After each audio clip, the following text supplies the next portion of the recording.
예, 윤석열 전 대통령이 구속적부심에서 신청이 받아들여지지 않았지요. 그리고 오늘 특검팀이 이 구속돼 있는 상태에서 윤석열 전 대통령을 추가로 기소했습니다.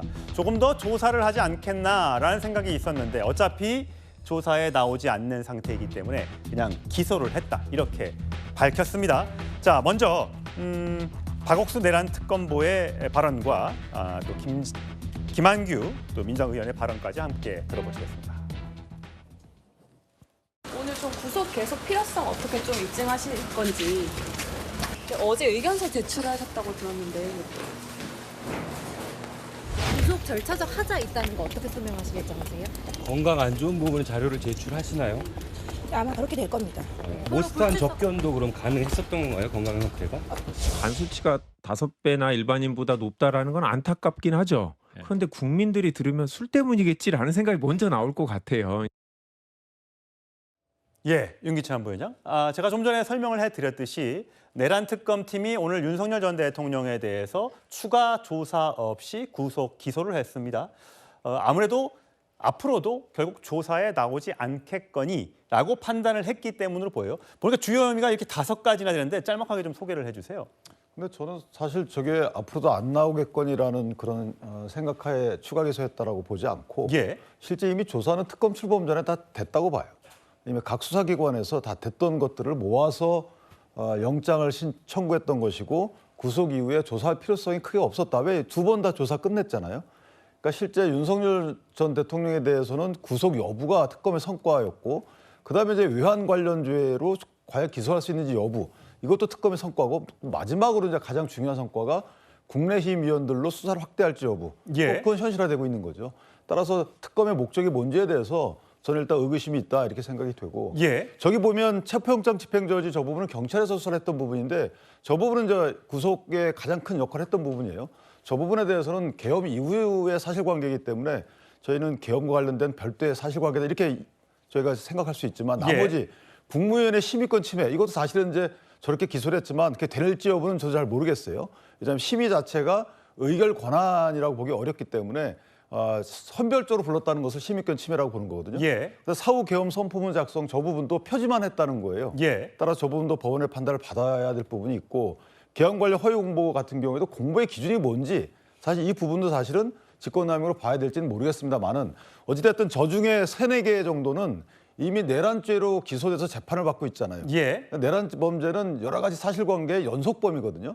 여러 가지가 총합적으로 합쳐져서 하나의 범죄 사실을 구성하는 것인데 저기는 일부 거기에 관련된 것들이기 때문에 과연 법원이 저 부분에 대해서 이중 기소라고 할지 여부가 관심사인 것이고 예. 어쨌든 특검이 법리 판단에서 기소를 했기 때문에 이제 법원의 판단을 받아야 되겠지만 저는 개인적으로 아쉽다고 생각하는 것이 특검의 성과인 것인가 아니면 기존 수사기관의 성과인 것인가 아니면 국민의힘 어떤 정치인을 향한 수사가 특검의 목적인가 여기에 대한 국민의힘의 우려가 그대로 현실화되고 있다. 개인적으로 이렇게 봅니다. 예, 과연 윤석열 전 대통령이 재판에는 출석하게 될지요. 그것도 궁금해집니다.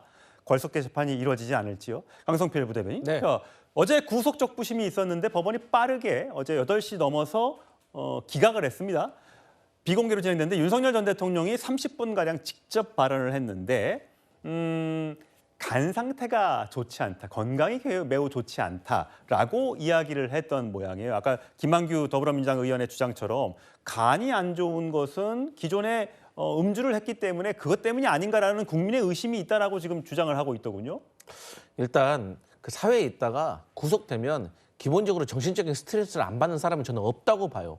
근데 간 같은 경우도 스트레스 받으면 수치 올라갈 수도 있는 것이고 예. 또 김한규 의원이 말했던 것처럼 평소에 음주를 좀 즐기시는 분이기 때문에 충분히 그렇게 예상할 수 있다고 생각을 해요. 근데 문제는 뭐냐면 본인이 저렇게 이제 건강이 안 좋아서 그래서 석방이 돼야겠다라고 생각을 했다면 병보석을 신청했었어야죠. 왜 그 구속 적부심을 신청합니까? 이게 좀 기능이 저는 안 맞다고 봐요.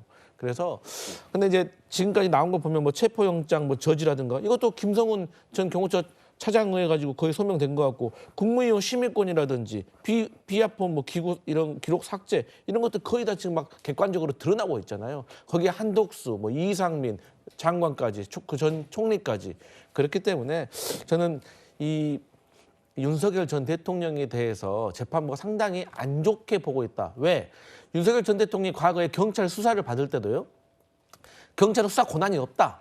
나는 특검이 출범하면 특검 조사 받겠다라고 하셨거든요. 근데 특검 출범했잖아요. 근데 이유 없이 지금 조사를 안 받고 있잖아요. 그렇기 때문에 저는 이 건강이 안 좋다고 해놓고 뭐 모스탄이라는 뭐 리버티 대학교 교수를 만나러 간다든가 또 계단도 오르고 내리기 힘들다고 했는데 또 적부심에는 나오시고 이런 걸 보면 재판부가 앞뒤가 안 맞다고 생각하는 것 같아서 법의 준엄함을 일깨워 주려고 저는 기각한 것 같다 이렇게 보여집니다. 예, 성룡원 전 대변인. 간 수치가 어쨌든 정상 범위의 5배나 된다. 그래서 피검사 수치를 재판부에 제출을 했고 또 당뇨도 있는데 당뇨가 악화됐다. 그래서 계단도 오르기 어렵고 당뇨약을 복용 중인데 집에 있는 걸 못 갖고 와서 어려움을 겪고 있다. 등등으로 구속의 적부심을 신청했습니다만 안 된 거잖아요. 자, 그러면 이 건강 상태로 계속 이제 법원에 구치소에 있어야 되는 거잖아요.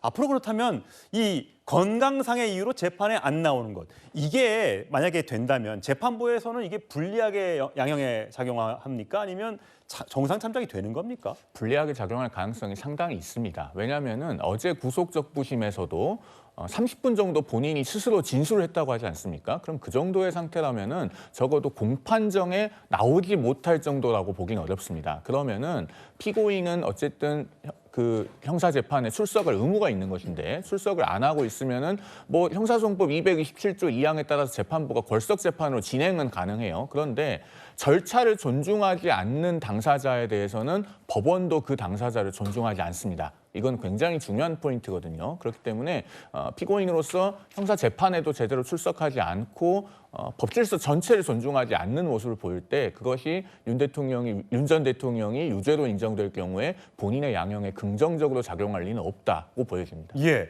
장윤 변호사님. 네. 이게 어쨌든 이 외환죄는 이번에 공소장에 들어가 있지 않지 않습니까? 이제 구속되어 있는 상태에서 추가 조사를 하겠다고 밝혔습니다만 윤석열 전 대통령은 특검 소환에 응하지 않을 가능성이 크고요. 네. 또 그때 드론 사령관인가요? 그때 특검의 조사를 받으러 와서 나는 합참의 지시를 받고 드론을 날렸을 뿐 윤석열 전 대통령의 지시를 받은 적은 없다. 저쪽에서 오물풍선을 보내서 드론을 날려보낸 것이 어떻게 이게 외환죄가 되느냐고 주장을 했습니다. 물론 네. 드론 사령관의 주장이겠습니다만 이 외환죄 부분은 어떻게 될 걸로 보세요? 일단 외환죄와 관련해서도 그렇다면 지금 드론 사령관은 내가 직접 지시를 받은 거는 이른바 대통령은 아니다. 그렇지만 국방부 장관으로부터의 이제 지시 관계에 대해서는 인정을 어느 정도 했고, 그럼 김용현 전 장관이 완전히 단독적인 판단을 했을 것인가에 문제가 있고, 그리고 이 부분이 왜 계엄과 관련이 있다고 생각하냐면 대단히 이례적으로 무인기를 좀 보냈기 때문에 그렇습니다. 상당히 눈에 띄는 그런 저공 비행을 했고, 이 이른바 삐라를 살포할 수 있도록 이 개조를 하고 그 직전에 보냈던 건 유엔사에서 종전점 위반이기 때문에 하면 안 된다라고 했음에도 불구하고 계엄 불과 한 달 전쯤에 집중적으로 이런 부분을 자행했다는 건 전시사변에 준하는 계엄의 발동의 요건을 사실상 남북이 분단되어 있는 그런 상황을 이용하고자 했던 것이 아닌가. 이축만 있는 것이 아니라 이른바 노상훈 수첩에도 관련해가지고 계엄과 관련한 실행 계획 같은 거, 앞으로의 이 전망 같은 걸 적어놓던 수첩 아니겠습니까? 매우 상세하게 적시되어 있거든요. 때문에 이 부분에 대해서는 아마 추가 구속 기소는 또 있을 것이다. 지금은 빠졌지만 이 부분에 대한 수사가 이미 속도를 내고 있고, 이른바 VIP의 명령이라는 이야기를 들었다는 이 장교의 이 진술도 확보가 된 상황이기 그러니까 윤석열 전 대통령의 직접 진술이 없더라도 다른 거기에 혐의에 이제 가담한 것으로 여겨지는 사람들의 진술과 증거만으로도 외환죄 기소가 가능한 겁니까? 공소유지가 가능할 거라고 아마 특검팀에서는 판단할 것으로 사료됩니다. 예, 알겠습니다. 윤석열 전 대통령의 구속적부심 기각과 추가 기소 이야기까지 해봤고요.